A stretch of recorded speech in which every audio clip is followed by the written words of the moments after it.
Hechos de los Apóstoles, capítulo 9.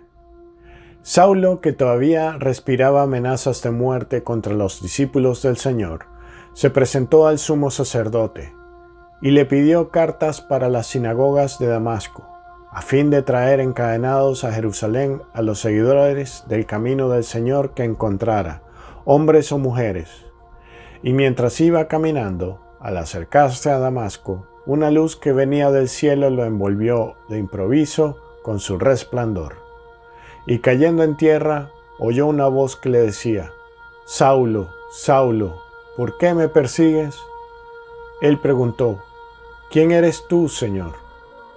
«Yo soy Jesús, a quien tú persigues», le respondió la voz. «Ahora levántate y entra en la ciudad, allí te dirán qué debes hacer».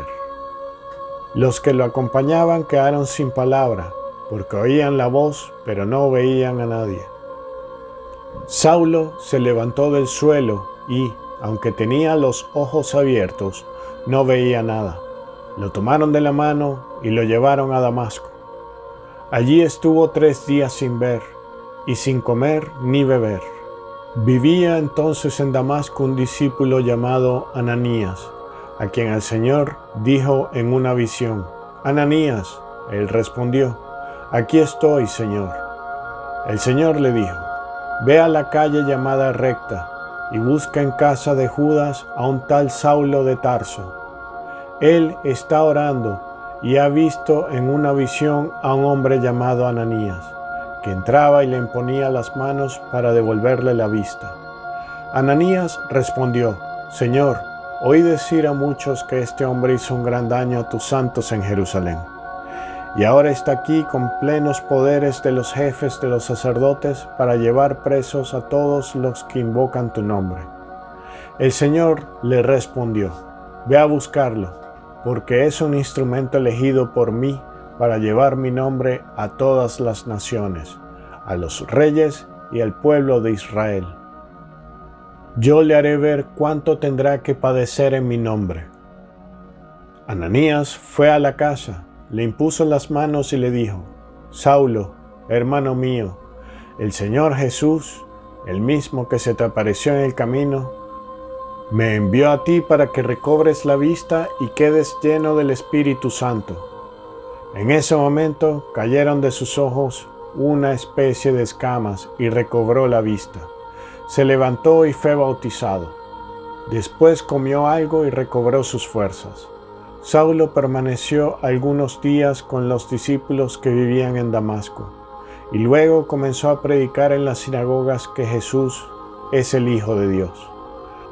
Todos los que oían quedaban sorprendidos y decían: ¿no es este aquel mismo que perseguía en Jerusalén a los que invocan este nombre, y que vino aquí para llevarlos presos ante los jefes de los sacerdotes?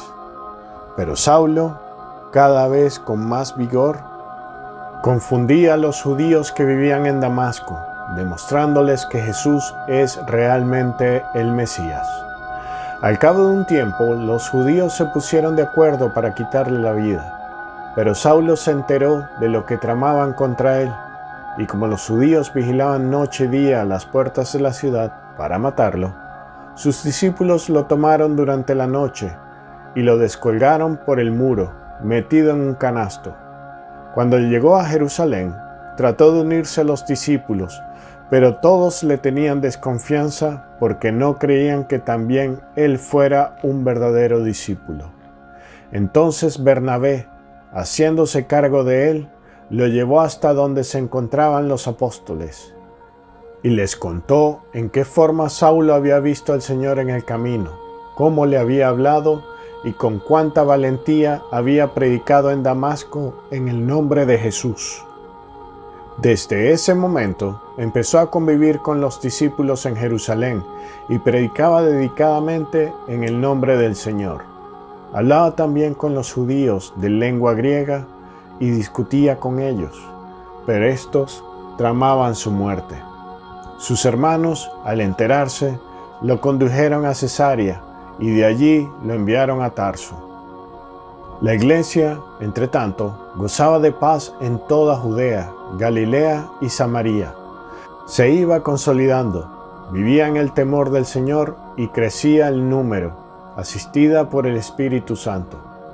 Pedro, en una gira por todas las ciudades, visitó también a los santos que vivían en Lida. Allí encontró a un paralítico llamado Eneas, que estaba postrado en cama desde hacía 8 años. Pedro le dijo: Eneas, Jesucristo te devuelve la salud. Levántate y arregla tú mismo la cama. Él se levantó enseguida, y al verlo, todos los habitantes de Lida y de la llanura de Sarón se convirtieron al Señor. Entre los discípulos de Jope había una mujer llamada Tabita, que quiere decir Gacela. Pasaba su vida haciendo el bien y repartía abundantes limosnas. Pero en esos días se enfermó y murió. Después de haberla lavado, la colocaron en la habitación de arriba. Como Lida está cerca de Jope, los discípulos, enterados de que Pedro estaba allí, enviaron a 2 hombres para pedirle que acudiera cuanto antes. Pedro salió enseguida con ellos. Apenas llegó, lo llevaron a la habitación de arriba. Todas las viudas lo rodearon y, llorando, le mostraban las túnicas y los abrigos que les había hecho Tabita cuando vivía con ellas. Pedro hizo salir a todos afuera, se puso de rodillas y comenzó a orar. Volviéndose luego hacia el cadáver dijo: Tabita, levántate.